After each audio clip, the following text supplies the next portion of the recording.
How to generate more accurate forecasts in less than 4 weeks. In this video, I'm sharing with you the webinar we did with my friend Mario, the world-class expert from Amazon in forecasting and machine learning for 6 years. And I'm super happy because we're going to share you a lot of value, how we became expert the last 15 years in forecasting, how to deal with uncertainty, who owns the forecast in your company, is it sales, marketing, finance, supply chain, how to choose the best forecasting model, what is the best formula, and what are also the data inputs you need, even if you don't have accurate data, how to choose the best tool to forecast. Do you have to stay in Excel, use Python, maybe like your EIP system like SAP, how to improve like in the next few weeks, like without changing your system and your forecast accuracy, and what is the 8 steps process I recommend to follow to reach forecasting excellence. Before ending with the future of forecasting, we're going to share with you what are the trends, what are the skills, and what's going to happen with all these AI and machine learning waves coming. Is it a big change or not? We're going to talk about it. So enjoy this webinar and let me know if you have more questions about this topic below the video.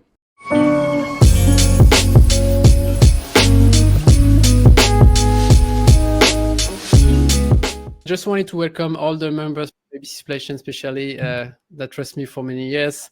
72 people, so I don't have the time to give all the name, but thank you so much for your trust and for giving me also a lot of feedback to make this webinar and the forecasting expert available. So thank you for your help. And please just respectful on the chat. We have a lot of people today, and please do not share any external link. I have my team with me, so Tracy and Ankora. If you have any questions, you can ask the question live, and if you don't have time to reply, we're going to reply at the end. We have a lot of time to reply at the end of the webinar. So no, don't feel that I didn't see you. We just have a lot of things to share with you. I just ask you to be respectful on the chat and stay focused because there is no replay available, and we're going to share a lot of things. So the first question I have for you guys, what is your main challenge today regarding forecast? So whatever is your forecast, could be a sales forecast, a financial forecast, a supply chain forecast. What is your main challenge today? This is a survey, you can reply. Maybe you have too high demand uncertainty, maybe you don't have the right data or system, maybe you don't know the right formula or model, or you don't have enough time, you're like a firefighter, or you can't agree to one unique forecast with all the departments, the sales, marketing, and finance all have a different forecast. So you can reply live to this question. If you have a mobile, you should be able to click on the right or left. And you can see the results. It's working today, Mario. Unbelievable. Yes. Video and false. So, too high demand uncertainty is the first one. The second one, you don't know the right formula. We're going to talk about it. Not the right data system. You don't have enough time. Thank you for your time if you don't have enough time. And you can't agree to one forecast. So I would just recommend you to stay until the end because we're gonna share a lot of value today. First, we're gonna talk about how we became forecasting experts, how to deal with uncertainty, who owns the forecast, who is responsible, how to choose the best forecasting model and formula, how to deal with inaccurate data, and how to choose the best tool to forecast. Is it Excel and ERP, a forecasting tool? Before talking how to improve your accuracy in 4 weeks, we're gonna give you also the 8 steps to forecasting excellence with the forecasting expert program. And we're gonna talk also about the future of forecasting. What is the future today, but what will be the future tomorrow, even for companies like Amazon? And we will spend a lot of time after this webinar. If you have any question regarding this topic, myself, Mario, your career, you feel free to ask anything, and we're gonna save your questions. So if you don't reply right now, we're gonna save it for later. So thank you, Tracy and Ankora, for that. We don't plan to provide a replay. So stay with us. Mario, how we became forecasting expert now. So just to tell you the introduction of the story, we met 13 years ago in this company called Decathlon. We have few people from Decathlon today, or ex-Decathlon. Who is from Decathlon today, or ex-Decathlon?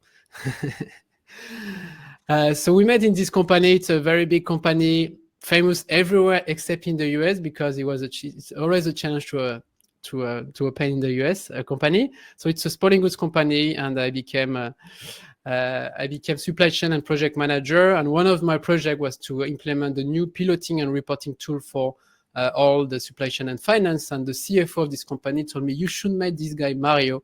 He's really good with numbers. So I met you, Mario. We first talk about this project, and then we start becoming friends, and you starting talking about a lot of topics, how to optimize life, how to enjoy life. And you also travel with me a lot. You join me in Australia. We don't have a lot of pictures together. We are not really into social media. But yeah, I'm super happy to have you to be working with a friend. For me is the ultimate goal, and to have fun at work. So thank you for being here today, Mario. And I'm sure we're going to have a lot of fun today. You were in finance. Before talking about you probably already know me if you follow me on LinkedIn or YouTube. I'm a supply chain. I was a supply chain expert. I started in the warehouse before becoming a project manager. Then I was working with the MIT looking for the best formula. We're going to talk about it. Demand planner manager, S&OP manager. I moved to Brazil. I was expatriate. Then I moved to Australia. I became supply chain director and S&OP manager, then supply chain director. And after that, I became consultant, and I founded ABC Supply Chain, which is a school for supply chain experts and leaders. And the goal is really to help you with tools and methods to move from foundation to expert and leader level. So I'm very excited to have you and to have Mario today. Mario, tell me more about you. What is your story? Sure, absolutely. I started my career in finance, investment banking. Worked a little bit with the financial markets as well, and then was working for a better work-life balance. So moved to finance in supply chain for Decathlon. That's where we met. Then became a demand planner in Decathlon, and then changed company and moved to Amazon.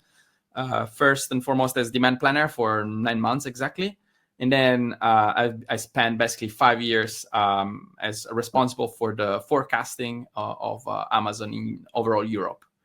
Okay, so my tasks were basically to help the technical team to improve the algorithms, and I set up a process to basically help people making forecast overrides. So to override the forecast, but within certain boundaries, okay, to be sure that they will always improve in the How many products? How many products were you managing?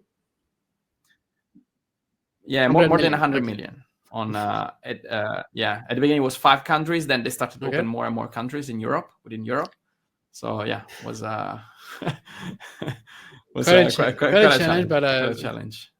Yeah, but a lot of experience. Honestly, a lot of experience. In Decathlon, a lot of experience, as it's a very vertically integrated company, which is a tremendous advantage because you know everything from the beginning to the end of the supply chain.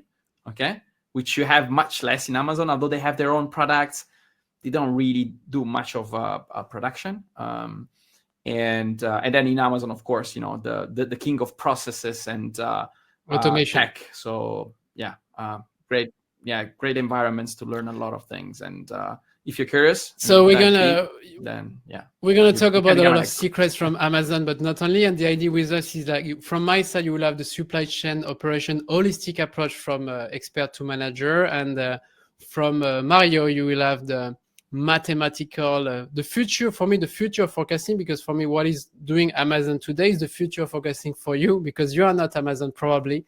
And the idea is really to mix these two. I was a firefighter. He was a machine learning expert. But we're going to keep it very down to earth today. We're going to talk about the future, but also what can you do the next 4 weeks to improve your forecast accuracy, and not talking about like very theoretical concept that you may, I will have an idea, but it won't change my life tomorrow. I do love baguette and croissant. And do you prefer pizza or pasta? Because you are Italian. Both? Okay. Oh, both. But both. Just Depends in Italy, on the day. right? Okay, so now let's talk about the topic of today. But before that, I just wanted to share the cost of inaccurate forecast. Whatever the forecast you are doing, the cost of your inaccuracy can be quite painful. I'm going to give you one example from my personal life. When I was a supply chain director in Australia, we had very poor forecasts and alignment with marketing and sales, and basically we had to ship our products. It was cosmetics and fragrance products by plane. from Europe to Australia. So it was very expensive, so we lost a lot of money. We got the product too late because we were also shipping products by sea, but it came too late. So we had overstock and stock out. We had a lot of stress because it was very last minute. So we had a lot of last minute meeting. We lost a lot of time with all this unnecessary meeting. And the cost of shipping by plane is terrible for the planet, for the carbon footprint. So at the end, this is just a summary, but I'm sure you have many stories where you didn't predict at the right time, you didn't allocate the right resource, and at the end, it was a domino effect for your professional life, maybe your career, but also for the personal life, because it's very stressful. And at the end of the day, you come back to your home and you are super tired and you are sick of micromanaging or firefighting that. So I just wanted to come back from this. And the first question is, do we even have a chance today, Mario, to forecast accurately with all this uncertainty? Looks like since the pandemic, it's a never-ending roller coaster, from the war, the inflation rate, the global warming, which is also impacting a lot many topic of our life, the supply chain, the production, the way we live, the trade wars, the AI that say we may lose 300 million jobs, which jobs, and all this supply chain challenge that we had the last few years. So it looks like, I don't know for you guys, but it looks like it's a never-ending loop of uncertainty. And just to give you one example, this is the car sales in the US for the last 10 years. And we have many people from the US today. It was very stable for 7 years, plus or minus 15% variation. This is the millions of units sold per year. And since the pandemic, we have up to 45% variation over the last 3 years. Do you feel, like in the chat, you can just say yes or no? Do you feel you have more uncertainty the last few years, or it's pretty stable for you? Yes? Yes? Yes? More? Yes? Okay. Anyone? No? Not stable. Much more, Paul. I'm sorry for you. You're not the only one. Depend on the sector. Daniel, more? Volkswagen? How was Volkswagen? Stable. Okay, Gary. Brexit. I forgot about the Brexit. Anyway, just to give you one example, this is the Tesla sales roller coaster just this year. In April, the sales were really bad. They dropped the price. Then the sales went crazy, and now they say, but we are losing a lot of money, so they are moving the price again in September, and it looks like the sales are moving again. The demand is very volatile and also very, very sensitive on any behavior on the market. So at the end, we don't have crystal ball. I don't know. Do you have a crystal ball, Mario? Do you have a crystal ball? You lost it. I lost it. You broke your crystal ball. Too bad. Yeah. Because at the end, if you don't have crystal ball, we have to become just more resilient and focus where we have an impact. And the first message I want to give you today, it's a very important message, is like, what can we impact? Can we really change the uncertainty on this planet? Can we change the way our industry is behaving? Even if you have a monopoly on your industry, I'm not sure you can do anything. Can you change the behavior or the IT system of your company, especially if you have a big company? It can take up to 5 to 10 years. We're going to talk about it later. So the real question is, what can you impact today and not in the next 5 years? And that will be really the topic of today, not only for the professional life, but I see a lot of people, and myself, I'm French, and French love complaining about many things.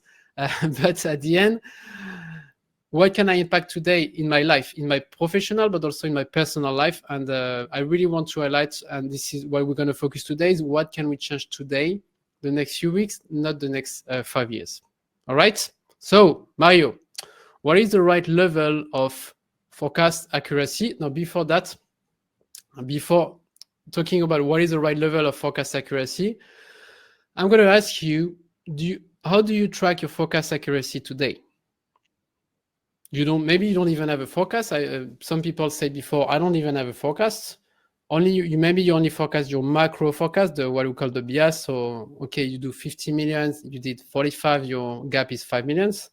Maybe per product, if you sell products or raw materials, we call it there is multiple methods, the MAP, or the MAE, the mean absolute error, or mean absolute deviation. And we have the RMSE, which is more for data science and machine learning, but I'm curious to know. So 40% of you don't even track a forecast or don't have a forecast. C'est la vie. C'est la vie. Donc, before talking about improving, we have to track. And it's like if you run 100 meters and you don't track your time, it won't be super easy to improve your performance, right? So I'm not going to cover this topic for 1 hour. It could be a 1 hour topic, but we have different methods for that. We have the bias for the macro level, and we have the what we call the mean absolute error, the MAE. I recommend these two. If you want to go deeper, I have a YouTube channel. Don't check it now, but I have a tutorial how to track your forecast accuracy. But I just wanted to start from that because if you don't track anything, you won't be able to improve much in your journey. I do not recommend the map. I can see like 27% of you use this method. This is not a method I recommend at all. So be careful with that and check my YouTube channel after in English or French after this webinar. But no, Mario, what is the right level of forecast accuracy for Amazon? Well, the right level is also 100%, right? It's very utopistic and no one ever achieves it, but we always have to strive for the best. Yeah, the higher the better, of course. I want the higher the better. So, but what is the level of Amazon today? Is it 100%? It was, so we usually track it at 4 weeks lead time, and it was between, let's say, 70 and 80%. Okay. To give you a range. 70 and 80. And yeah, it was much different at longer lead times, but we weren't going to super long lead times. So you're really far from 100%, right? yeah, definitely. Life is okay, that's your excuse. Okay, we do have excuse as well. But they always strive to improve, you know. So it's interesting. For example, I can see Sergio who is giving his. You are better than Amazon, Sergio. Congratulations, 85%. Well, how many products, Mario, again? 100 million products. So Amazon has 100 million products with a lot of slow sellers. At the end, I just want to show you, like, Eric Mayotte, how are you, Eric, today? I just want to show you on the different result, because at the end, we cannot really compare ourselves. Why? Because we don't have the same product. We don't have probably the same calculation. We don't have the same lead time or forecast horizon as well. So at the end, the only thing you can compare, and this is what I wanted to talk about now, is it really how to define your goal and your forecast accuracy goal really depend on your level of uncertainty. If you are selling umbrella and you don't know when it's going to rain, it will be much more difficult to predict than forecasting a bread, how many baguettes we're going to sell tomorrow, because French are very constant and stable. They eat one baguette every day at least. So it's a very stable. So based on the level of uncertainty of your product, you won't have the same targets. But your goal will be always to improve your performance, not to compare with Amazon. It's always good to know, but I will suggest to always compare with your own performance and try to improve it, and always focusing on the biggest gap where you have room to improve. Also, we were talking about the lead time before.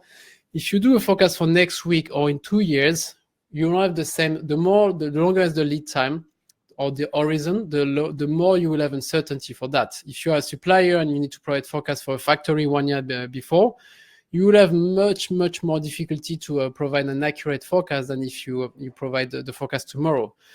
And just to give you another example, sometimes you don't even need a forecast. If you have a store and you replenish your store twice a day with truck, you don't need to have a forecast per product every day. You don't need that. You just need a very simple minimax replenishment system, and you don't need to waste your time providing forecast per product for all your products in your retail store, for example. So also be careful. Sometimes I feel many people calculate forecast, but there is no action behind that. It's just for reporting or for the state of art. But at the end, question yourself, why do you really need the forecast?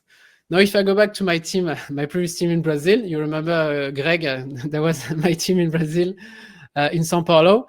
I had a big team of demand planner. So the demand planner were responsible for the forecast, but not only. And I had a big difference between people like junior people that were coming from the store, a retail store, and people with more experience. And your goal, if you're a manager, because we do have a lot of manager and director today, is not only to raise the level of your global forecast accuracy, but also to reduce the gap between the lowest level and the biggest level. And we're going to talk about it. Automation, method, process will really help you to raise the level, but also reduce the gap between all of that. And you will have different goals between a junior and an expert in your team as well. So be aware of this. The conclusion of this first topic is you always have room to improve. So, but you will never be good enough. So I don't know for you, but I feel like Mario and I were classified as a top performer in our previous companies. And my boss never told me, Edouard, this is good. Next year, we do the same. He always to do more and more, which is fun because I like competition and challenge like you, Mario. But I wanted to burn out in 2018 because I was too attached to performance. So I will just send you this message. It's like, don't get too attached to performance as well, especially if you are a bit obsessed to performance. And there is for me, it should be a game. And if it's impacting your personal life, you should maybe take a step back or go to the forest to relax. So be careful as well with that because it will never be good enough. Do your best. There is always room to improve, but don't burn out yourself as well. Then I can't agree to one unit forecast with my teams. So you may have this situation in your company today between marketing, production, product, sales. They all have different goals. Sales only wants to do the bonus. Maybe we have salespeople today. This is a cliche, of course. Finance only care about the cash flow. Marketing wants to express creativity. Production wants stability, and you're in the middle and you don't know what to do. So do you have this kind of situation in your company today? Do you have this kind of meeting where no one is responsible or everyone is responsible? No one? I was the only one? Okay, too bad. No? You are very quiet. Yeah, okay. Maybe it was the internet connection. Okay, so resonate. Thank you, Jason. So that's a big topic, and I can tell you, whatever is your forecast is everywhere. Everywhere. You can forecast anything in your life, even how many croissants you're gonna eat next year. So there is an unlimited possibility. We're gonna focus on more serious forecast today, but it's very important when we talk about forecasts to talk about. We have different way to talk about forecasts, and for example, different level of aggregation. From location, for example, you are the Apple company. You're going to focus the global revenue of Apple, 400 billions a year, or per country, or per region, or per Apple store, or per team, or for every salesman in the Apple store. It could be per product, the global company, the different brands, the phone category, iPad category, the iPhone Pro, I forgot all the name, the iPhone Pro Black, and the item is iPhone Pro Black, 256 gigas. So you have different levels of product, and you have a different time as well, from year, quarter, month, week, day, hour, minute, or even seconds. So it's very important to clarify as well, okay, which level of forecast do you need for each department? And what is really missing, I feel, in many companies is it's not very clear who needs what. And I recommend, this is just one example, but I recommend to whatever is your position in the company, to meet every department and ask them, okay, what do you need in terms of location, product, and time level in terms of forecast? Do you need also quantity or dollar? Or maybe you need volume because you do a raw material. What is your forecast horizon? And maybe on the side, this is private, what is their forecasting skills? And this is cliche, of course, but I do feel that, for example, marketing prefer to create than to generate forecasts. So I will also be careful of the level of maturity of everyone. So I recommend, this is just an example, guys, but try to do the same. Whatever you're the big boss, we just arrive in the company, you will have much more knowledge, and you will also understand, because most of the time there is a lot of misunderstanding, sorry, because we are not on the same page, because we don't need the same thing. Between production and marketing, the horizon of the what we need is very, very different. So do that for yourself. You can do it, also share it to everyone. Agree everyone on the same page. And maybe you're going to clarify as well who owns the forecast. What do you think? Who owns the forecast? So you have a survey on the right. Is it finance? Who should be responsible for the forecast in your company? Finance, marketing, sales, product, supply chain team? Sales? I'm just kidding. Everyone? If it's everyone, it's no one, Elizabeth. Everyone is responsible, so no one is responsible. Sales? But what, Dimitrios, in your company, who is responsible? Who should be, not who, but who should be responsible? Not sales, please. Why, Veronique? Why not sales? You don't want your bonus? Sales don't care. You can let go today. It's a private. What happened here? It's private. So if you have to let go some frustration, this is the time. Okay. Whatever you're in sales, finance, supply chain. Sales is not great in analytical. Sales has nothing. Okay. So at the end, 63% supply chain. That's a lot. I'm coming from supply chain. Maybe I'm influencing the poll. Sales team, product team, 6%, marketing, not much. Finance team, only 5%. I think yesterday was much more from finance. I'm surprised. Not many people from finance or don't trust finance today. Mario, who owns the forecast at Amazon? Yeah, so at Amazon we had two forecasts. One is called the top line, which is owned by finance, and it's just a overall forecast for the entire country. Okay, so one by country basically, and then the other one is the bottom up. Okay, so it's the forecast of the products that aggregates to to the total of a country or whatever aggregation we wanna create. So the one about the products is basically owned by the salespeople. Okay, account managers. Account managers is called account managers. It's a lot of people. Okay, and why? Because they are the ones who know best their products, their markets. They're always in contact with the suppliers. That they also know very well their markets. They are aware of marketing campaign. They often coordinate with marketing campaign. So as you were saying before, maybe about in some companies might be supply chain. I think they also play that role of coordinator, and that's why I think they are the ones who own it. And when I say own it, I mean they are accountable for it. I saw some question in the chat. They're accountable for it. So we measure the accuracy of their forecast, and they are accountable to the accuracy. Okay. They can also, by default, they can have the accuracy, the forecast of the machine, but they are encouraged to modify the forecast of the machine if they judge it's not accurate, and they can do better in for certain products, for certain events, and we measure the accuracy again. So accountability is number one. Then I think. So I think what is important is, like I could see on the chat, is like there is no one clear answer of who is responsible. I think the big thing at Amazon is, as you said before, you have a system that will create a forecast, and you can improve the forecast and you only have access if you can improve the forecast, and you lose the access if you don't improve the forecast, which is something I basically didn't see much in my career with many companies, because this is not an easy system to implement. But just to be realistic, at the end, if we have to conclude, the person who knows better the market and the product should own and be responsible for the forecast, but with safeguard, because I was giving the full power at the beginning to the sales team, and they were always over forecasting by 30 to 40%, because they wanted to have their bonus, and they were saying, it's because of supply chain if I never get my bonus, even if we had 99% of availability. And at the end, I came and I tracked the accuracy, and I showed to the board, hey guys, you're always over forecasting by 30%. And at the end, they gave me the power back, because they were not accurate, basically. And at the beginning, I was reducing their forecast by 30% automatically, because I was not trusting them, but I had the power to do it. So at the end, who owns the forecast? There is not a clear answer. I was saying, someone say I'm wrong, but you are not wrong, Hassan, in the chat.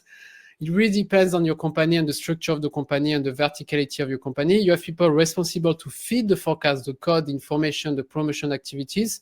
You have a forecasting expert and a machine. It's not only a person, but it should be a system, whatever is the system from Excel to ERP. And you have people who will review the forecasts. So it's very important to very clarify who is responsible for what. And maybe you will have few people responsible for baseline products, and you will have people only responsible, for example, the product manager only for new launch, because they really know the market. What is most of the time missing, especially in big companies, is what we call a facilitator. someone who will facilitate and make sure that the process is run smoothly and there is no turbulence between departments. And I was playing this role when I was what we call S&OP manager, sales and operation planning. I was responsible for the demand planning, but also I was facilitating all departments and make sure that everyone was on the same page. So whatever this job is in finance, supply chain, logistics, products, it's very important also to be aware that we need to have these people in this big organization, especially to make sure that things happen smoothly. So but the conclusion for this one is you must have a single accountability and ownership. You have to make it very clear. If it's not clear, no one is responsible, and you will spend more time to blame the other department or protect yourself with email, thousands of email and meetings, than to do your job and bring more value. Right? I'm going to reply to more questions at the end. We do have a lot of questions today, but we still have a lot to share. Next topic, risk of... Yeah, we do have a lot of politics as well. You have to keep smiling. Keep smiling. When we start fighting, bro, it's too late. So we have another topic about the data. If you want to have a clear forecast, you need to have the right data. But what input data do I need, Mario? What kind of input do I need to create a forecast? Tell us. Yeah, very good question. I think in general, people think that more is always better, but actually it's not the case. It's not, at least for my experience. Okay, I can give a few examples, but first of all, I think the most important data, of course, is sales history. You need at least 3 years, I would say, of all products. That's a good way to start, and then to identify which product resembles to which other one. And you can do comparables, analysis. The algorithm can do it for you. Clustering algorithms or machine learning algorithm, whatever. And then you need the availability rate. These are the two, I think, key information you need. Availability rate per week, same as the sales history. Everything else is kind of accessory. Okay, and then depending on the industry, it might be more important than not. Things like item attributes are also very important. Might be very important. A very good one for Amazon was item title, the title of the item and the keywords that were in there. Okay, and then you have other like category, of course, subcategory, but usually by the item name you already define these things. Color, all these kind of descriptions. Then what I also wanted to say is, for example, I spoke that more input is not always better. I can make a very specific example, which is very counterintuitive. We weren't using price, okay? So our algorithms had no notion, no knowledge of what the price was doing, because we tried many times to include pricing as an input, and it led to worse actions. So that's a big one, because you say so Amazon is not using, price. I guess, not for promotion, but for baseline, I guess. Yeah. So yeah, the algorithm was aware of future promotions that were, what I mean by, there's a difference between price, just a promotion and a price. So a price is just a price that moves up and down. Promotion is when you do, for example, you put the product in the first page, okay, or you do some advertisement campaign. So you are actually promoting, you're doing some marketing spending of some sort to drive more traffic on the product. Just price, it wasn't.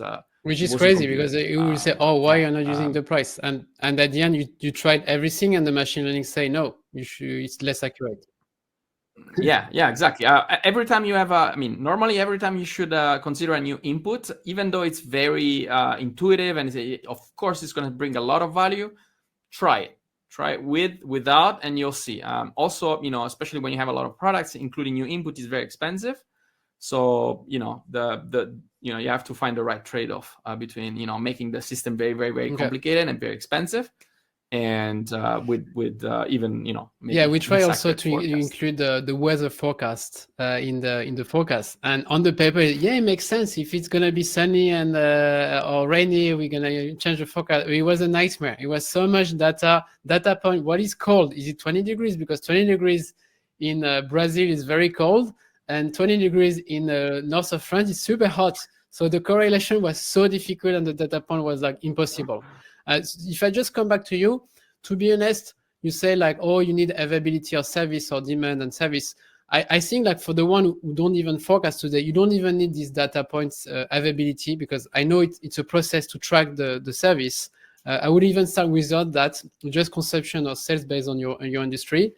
And just to go back also to the years, the number of years of history, it's good to have at least 3 years, but I recommend 5, because it was a big mess with the pandemic. And most of the time we have to remove 1 or 2 years of history. And if you want to track seasonality and trends in your category, it's better to have more history, if possible, per product and per category. So I just wanted to go back to that.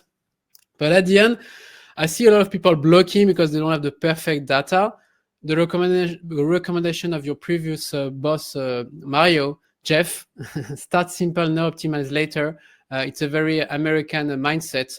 Don't overthink, start with what you have, and you will improve later. If you wait for 90% of the data, you will probably be too slow. And many people, they just don't do anything because they are looking for perfection before starting. And for me, this is also an excuse, right? Nice correction. So we have a lot of questions. We'll go back to the end. Also, Mario, you will tell us maybe at the end how you joined Amazon. How did you get the job? That would be an interesting question as well. Now let's go to this exciting topic. I don't know the right formula and models. I think that was the second most important topic to forecast. And yes, maybe you are not like Mario. You didn't do a mathematic. What was your mathematic modeling degree or PhD, or I don't know exactly. Mathematician, yes. Yeah. I'm not a mathematician too. I do like numbers, to be honest. But at the end, which forecast method do you use? Tell us. Are you using manual or intuition forecast? Are you using moving average, kind of moving average or something simple? Are you using simple exponential smoothing? Are you using advanced exponential smoothing with trend and seasonality? We have multiple models, but just to keep it simple. And or are you using maybe machine learning? Let's see, my friends. We're gonna speak a bit more than 1 hour, so before the question. So already plan to be late for your next meeting if you want to stay with us. Just to be honest. Okay, so the first one is manual or intuition. It's good to be intuitive in life, but sometimes we need also. Are you an intuitive person, Mario? Very analytical. Very analytical. Okay, I'm very intuitive and analytical. I like to be analytical, and then I decide with my intuition. So this is the reply from LinkedIn. Also, it's very balanced between a simple model and more advanced model. Not many people from machine learning today. You see, this is the reality. If you go to LinkedIn or media, everyone is talking about machine learning, but basically almost no one is using it. So just to be clear, it's okay. It's okay if you don't use machine learning today. But Mario, tell us, what is the best forecasting model today? Yeah, of course, it's machine learning. I mean, I cannot say any different. But with some caveats, first of all, it has to be appropriate for the kind of industry you're working in, and second of all, it has to be tuned accurately. Okay, it has to be done by someone who knows exactly what he's doing, and there is a lot of work that needs to happen even on the data itself. Okay, to standardize the data, to clean up the data, and it's a job of its own. And then the model itself has to be perfectly suited for the industry. So there is a lot of tuning going on, a lot of work that needs to be done in order to deliver the performance that everybody expects. It's not something like poof, you turn on the switch and then it gives you the super accurate forecast. And I think what we said before is all about your forecast maturity process. And I'm sharing this, if you know myself, from AbcSupplyChain. The idea is really to focus on what are you capable of doing today. Maybe you don't have the knowledge or the system, but it's okay if you don't do machine learning. We have multiple ways to go to this journey, and the more you will go to this journey, the more you will have also complexity. And for me, even starting with a very simple model with like a baseline with seasonality and trends, where you only correct, for example, the availability of your products, you can have amazing results if you start from almost nothing. So I will not feel bad if I'm not using a machine learning. 96% of you today are not using machine learning, and it's okay. You can have very, very significant product, and step by step, you start by raising your level. You start including more data and more complexity to improve your accuracy. But sometimes it just doesn't work. And sometimes I was working on several projects with a very advanced model, for example, with the MIT or even machine learning. And sometimes we were trying and it was not delivering better result than a smooth a moving average with seasonality, for example. So it also really depends on the complexity of your industry. Be careful of not going too fast. Go step by step. Don't wait too much to start. And when you feel ready, you can move forward. And we have few people doing machine learning, and I'm sure they didn't start from 0 to machine learning in one day. Maybe you can confirm that or not in the chat.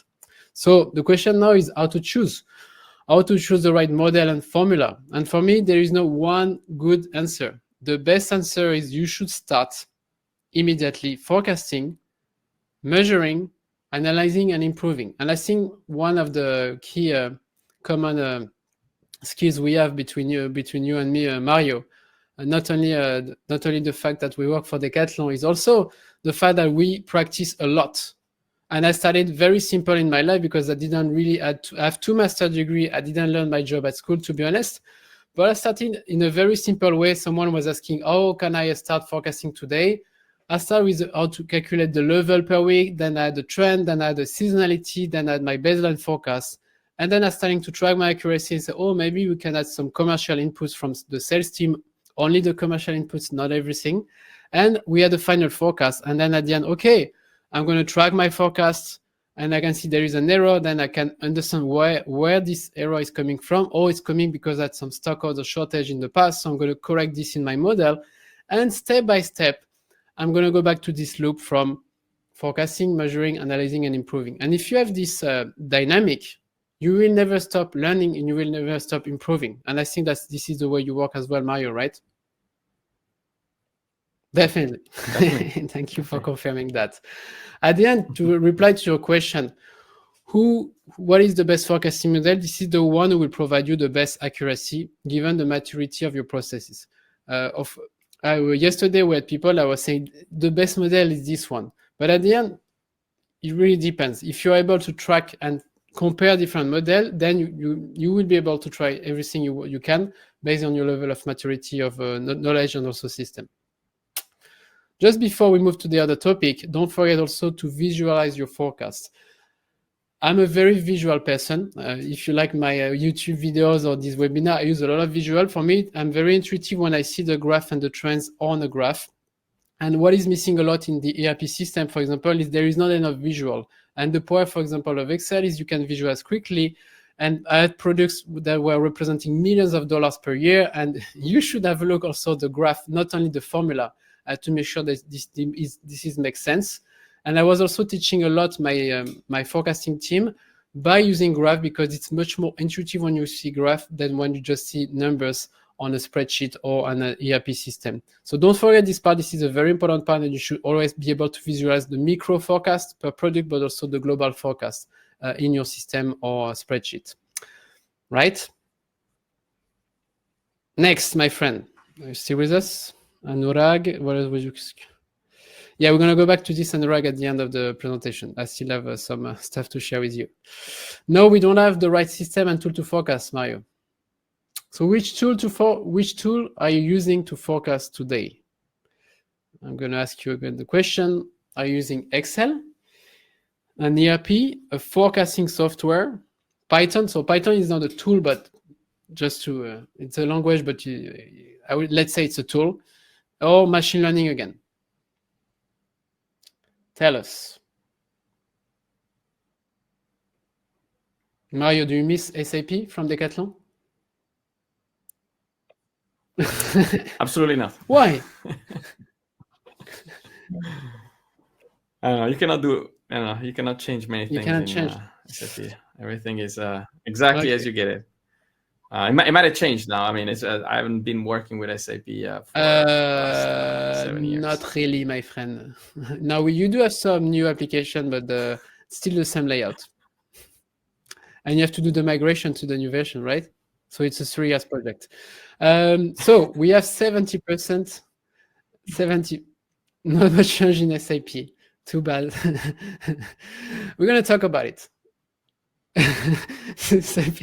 The thing is, like, they have a monopoly, so you don't have the choice, basically, Stephen. You have to stay with SAP or take a 5 years project to try to leave SAP.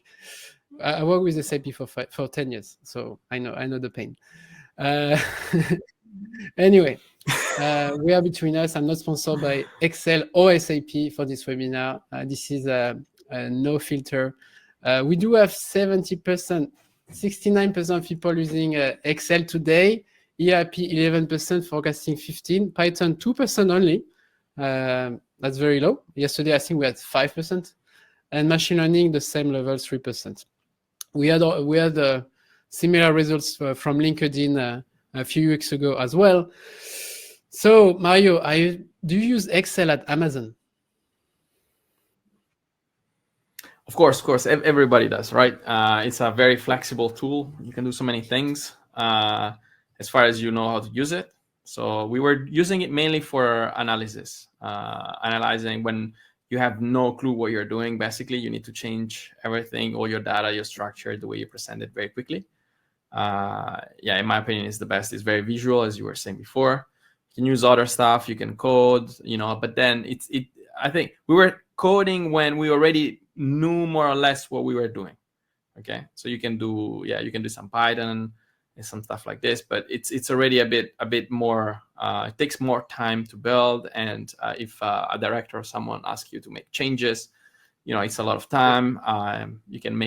It's easier to make mistakes. I think, especially if you're doing things just by your own, you don't have a whole team working on it that double checks, double read the code and stuff like this. So that definitely Excel. Yeah, no, I was just checking the private jokes about SAP as slow all processes. Okay, nice. What is this one? Soundloper application. At the end, it's funny because we say, for me, Amazon represents the most automated company, especially with data. And when you look for job applications for Amazon, one of the top skills is you should be very good with Excel. So even Amazon is using Excel. Of course, this is not the system, and I don't say you should run Amazon with Excel, but it's okay. It's okay if you're still using Excel today. 70% of you are using Excel today, and most of the companies in the world do it because it's flexible, it's easy to use. And if we go back to the beginning of this webinar, I was saying, what can you impact in less than 4 weeks? You can probably not change your SAP. 4 years would be a good time, right? Maybe even more. I was working with a project, it took like 6 years to move to another ERP. And let's be realistic. I don't think you're going to do it the next few weeks. So what we can do in the next few weeks, you can implement tools like you do with Mayo. You can start improving the situation and then maybe move to a software. Or maybe you can improve the way you use your ERP, but this is a screenshot of SAP today. Do you like it, Mario? Awesome. Nice. At the end, yes, you can improve your ERP. I don't say you should leave your ERP, but this is the reality. They are not evolving fast, and we're in a very fast world. So this is one of the solutions. Or there is another trend to connect to a forecasting. So there's some private chat about SAP. Stop all production. Sorry. Connect to a forecasting software. So you have because it's too complex to change your ERP, you're going to connect, they're going to get the data, run the models, and send it back to you. Some of them can be good. I'm not sponsored by a software today. Some of them are not great. The thing is, sometimes you have this black box problem. Is like you don't know what's happening. You cannot really override or change the forecast, and you just have to apply what the system is doing. So it's really it's very difficult to compare all of them because you have 100 on the market, but this is a faster solution than changing your ERP. Then you could also use Python. So Python became more popular the last few years to run models. You can get library automatically. You need to learn how to code Python, which is not easy, and you won't be able to learn Python in a few weeks, even if the AI application makes things much faster than before. But this is a solution too if you don't want to change your system.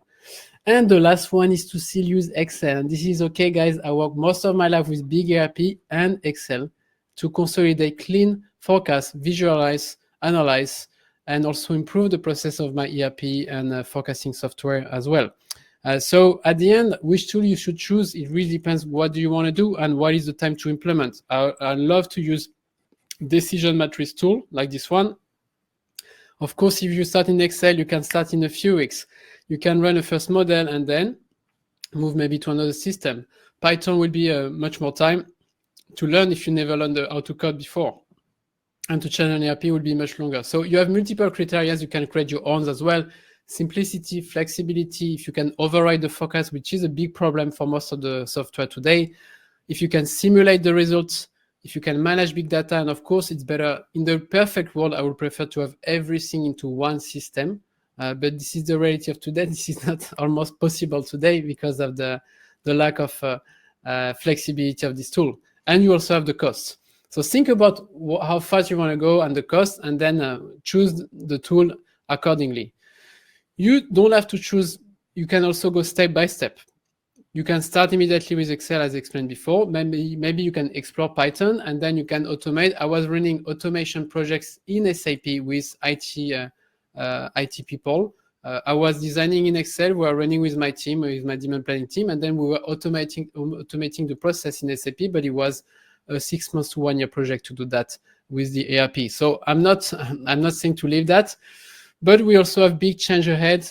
We have Python moving into Excel, and I think that was one of the main challenge for Python. It was too complex to use and install. And now Python is coming in a beta version now in Excel, and I'm very excited for the next few months and years because it's going to be much easier to use the simplicity of Excel and the power of Python in one place only. I'm very excited about that with all the AI tools, ChatGPT and Copilot coming from Microsoft. So now you don't have enough time, right? That was the last topic. We were talking about the problems why you don't improve the forecast. So maybe you're in this situation today. Do you work like a firefighter? Do you still have this? So I have another survey for you. Do you work like a firefighter? No, you are chill. Yes, or you're close to burnout. You can reply if you see. Yeah.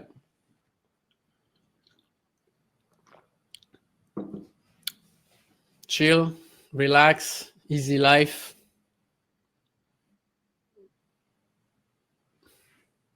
Yeah, you have many people chill today, 25%. I think yesterday was like 10%. So I think people from Wednesday are more relaxed. So 53% yes, firefighter, 20% close to burnout. So guys, take care of yourself. Thank you for coming today, but after that, maybe relax, disconnect. The phone and the email are very toxic, so maybe leave this away for a while. For me, it was very painful, and I told you about my story. In 2018, I was overwhelmed by too many dramas and and operational problems, and I was too attached to performance. So take care of yourself seriously.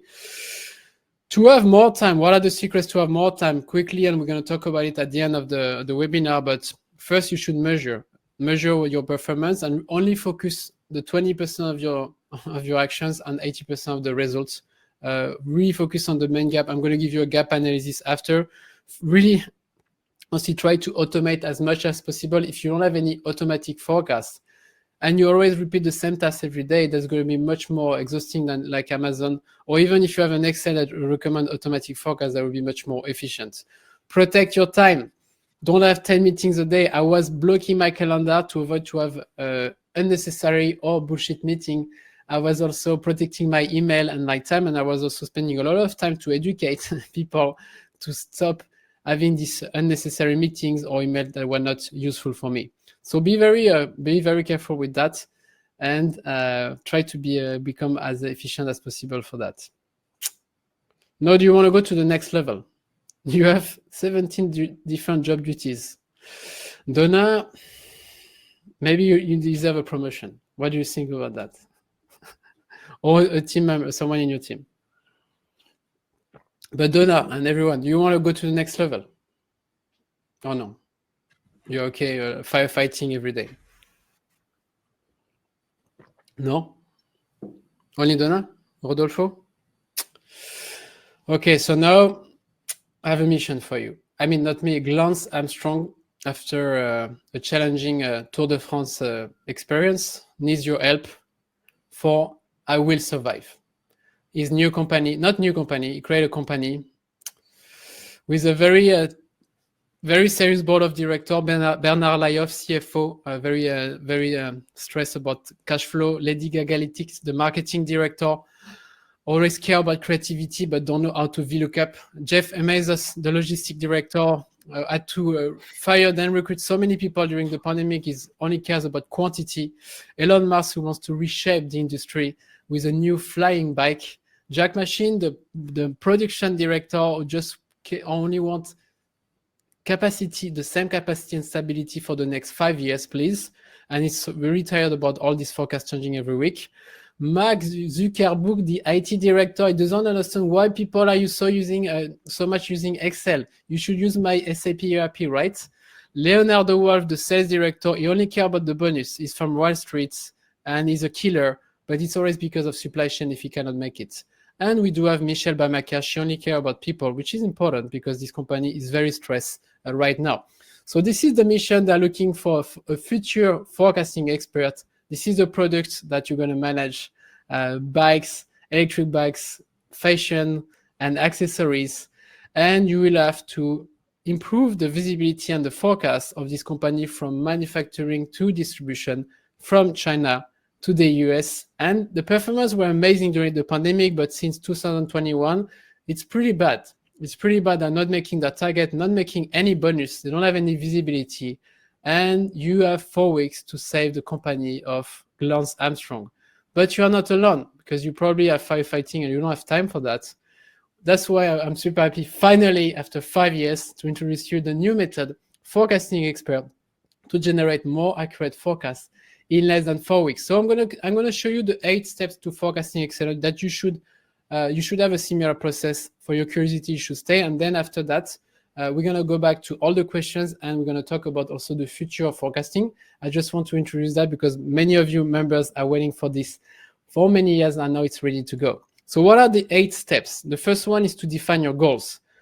So you will jump into the first meeting and thank you, Ancoras, for making this AI experience. So you're going to join the Zoom meeting and they're going to talk to you and share all their stress and what's happening in this company. And it's going to be a real life example. And we're going to define, okay, what are the goals of this company? Then we're going to move to the second step, collect and transform data, which is a big topic. So I'm going to teach you with real data, not clean data. We're going to deal with Mark Zuckerberg, and we're going to clean this data automatically using different tools and also using Power Query, which is very powerful and much easier than using macro, for example. Then we're going to go to how to choose the forecasting model. And many of you asked me in the chat, okay, Edouard, but how do I choose? How do I calculate? So we're going to do it together from 0 to expert level. We're going to use different models and I'm going to teach you how to practice with Mario and how to stop when it's too much for you to start implementing the next few weeks this model. Then when you choose, we're going to forecast. Not only baseline, we're going to go to financial macro forecast, to product forecast, to trends, seasonality, new products, promotions, intermittent sales like low sales, super high sales, how to override and change the forecast, and how to deal with all these sales and marketing input. You want to use them, but you don't want them necessarily to control all your forecasting process because they don't have time for that. And we need sales people to sell and marketing people to create magic. Then the number 5, we need to measure and analyze and review the performance. And this is a learning curve. You're going to measure, you're going to maybe change your model, you're going to change the process of your forecast.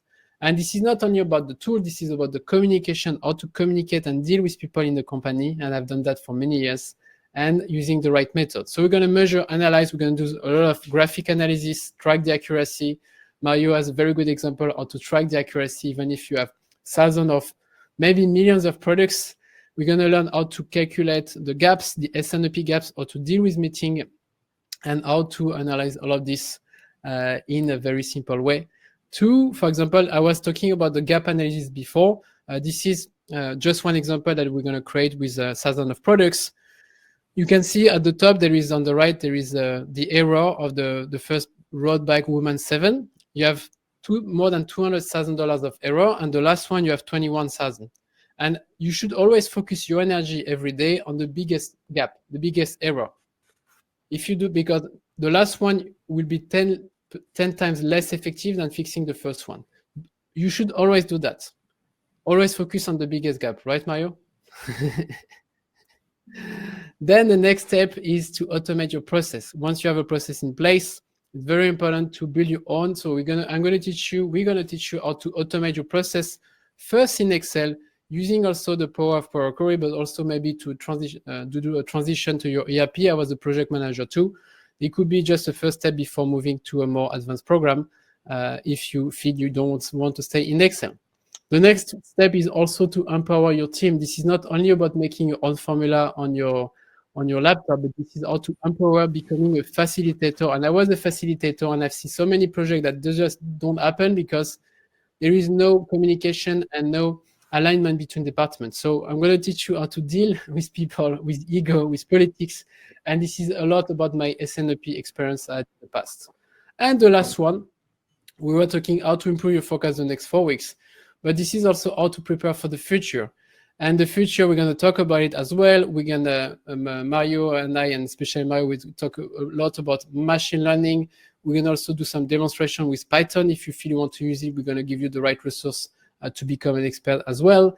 And we're going to show you the tools that you need for that. So just to summarize, it was a 5 years process, and I have many people on today that joined us to make it possible. I can see Anurag Tubel, Steven as well helped me so much. And many people, we work with CFO, director, demand planner, forecaster. And at the end, I'm super happy after so many years to be able. We did a lot of survey with more than 1,000 people of you, 20 different industries. And now we are ready, my friends. And we are going to, like all the previous program, we're going to provide you an official certificate approved by the French government. Even if you're not French, this is serious, that you can share on your LinkedIn profile, like all the previous degree methods that we provide before.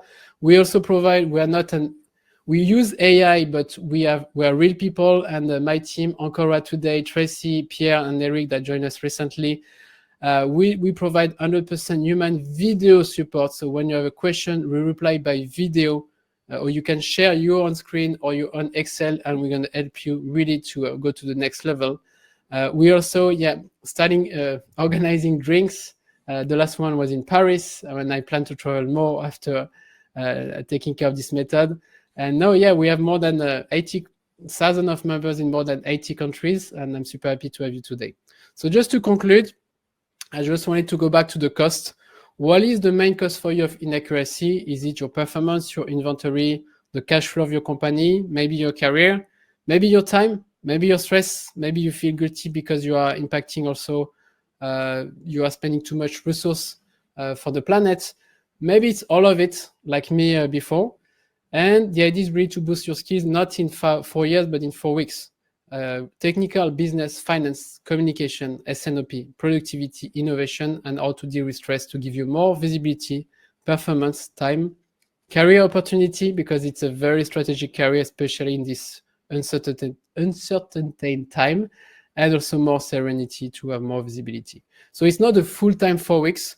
The idea is we try to keep it as simple as possible. We prepared 200 mini episodes, very short episode, and the idea is you spend 1 hour a day or 4 days, or maybe 4 hours during the weekend if you don't have the time. And if you are really super busy, you can take your time and you can maybe do it in 8 weeks. You can have your own pace if you need. But the idea is already in the first few weeks, you can improve your forecast accuracy. So the idea is to master these 8 steps forecasting excellence. I hope you already have a process in your company. If this is not the case, the goal is to do it and to have also this happy face at the end of these 4 weeks where everyone is aligned and have a better and a more accurate forecast. We're going to provide you free update of the demo of the new Python moving into Excel. We're testing the new beta version, and we're going to show you what is happening and how it works, and we're going to provide multiple updates around that. Also, how to use the AI assistants such as ChatGPT to improve your forecast, and the forecasting toolbox with multiple tools I use myself and we use to improve your forecast, such as how to track the seasonality or to improve the launch of your products using web tools that I really liked. Most of them are free, and they will help you to improve your forecast. I forgot this one also. Amazon will reveal its forecast analyze workflow. Or basically, can you explain maybe, Mario, what is this workflow? No, it's the workflow to improve the accuracy of the forecast. How you should reason and what should do fix first. Yeah, so having the workflow from Amazon will be something very special for you and for your performance. So just to conclude, this is the method. You already know the way we work if you know ABC Supply Chain, with all the templates and real example you're going to practice, all the secrets, the video and support and live coaching, the certificate, the bonus, and we also provide a 60 days progress warranty. If you don't progress, maybe you're already an expert. 4% of you are already using machine learning. If you feel, oh, I'm already an expert, it's okay, you can join us. And if you don't progress with us, we refund you. So that's really the policy we have. But I'm pretty confident that most of you will have clearly a better level after joining this method. We were talking about improving the level of your team. I was a demand planner manager or a supply chain manager. And clearly, it was not only about me, but it was also about improving the level of everyone and reducing the gap. So if you feel you also want to train a forecasting expert team, we also have this new plan that you can train everyone in the same time. In 4 weeks, you will raise the level of everyone, and they will support you as well as a manager or leader or maybe HR to have more time and free time for that. So you have to contact us before Friday if you want to join us as well as an expert, and then we're going to give you more information about the way we work for forecasting expert team. All right, are you ready? We do have a lot of questions. Maybe don't check my YouTube channel now, guys, because we still have a lot to share. Check after, okay? Because you can replay my YouTube, not my live with Mario. This is unique, right? Last one. Yeah, the last one. You want a tea or we're ready to go? So the future of forecasting, Mario. What is the future of forecasting? For me, Amazon is already the future for most of you. But I wanted to go deeper into, okay, what is the future of the future? Yeah, let's go 5, maybe 10 years ahead. I think, today there is a lot of hype around machine learning and artificial intelligence, and these are marvelous tools. They can do great things, but they also have some weaknesses, okay? Which in general, it complements very well with what humans are able to do. So I always make the example of a self-driving car. We were promised full self-driving cars like 10 years ago, I think. And then nowadays, nobody talks about it anymore because they seem to realize it's not possible. Yeah. That's technically not possible, just because you always have some edge cases, and those edge cases don't allow you to go full self-driving, okay? But, the car can do 98% of the job, right? So if it bonds with you really well and then ask you to intervene when it's needed, okay, then you can just do the last 2%, okay, and then you save a ton of work, and everybody does what is good to do, okay. So the future, I think, is a hybrid, is a combination, is a symbiosis almost between man and machines. And symbiosis is not like a chip that you put in your brain, but more something of a process, right? What's the process? The process allows the machine to merge with the human. Okay, what's the process? And and I think it's where the future is going. So I think this is a great example. And the question you should ask yourself, I was showing this graph. You have from autonomous car, you have from 0 to level 5. 0, you have no automation at all. Like, if, for example, and try to link with your forecast. Do you have any automatic forecast? No. So you are 0.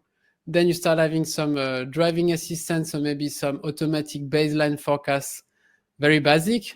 Then you start to have automation, maybe with like extra seasonality trends or automatic recommendation. And the more you will go to level 4 or 5, the more you will have a fully automated forecast. And I was wondering, maybe you can put in the chat from 0 to 5, what is your automation, what is your driving car forecasting level from 0 to 5? But 0, 1, 2, 3, 4, or 5, just so to have an idea of your level today.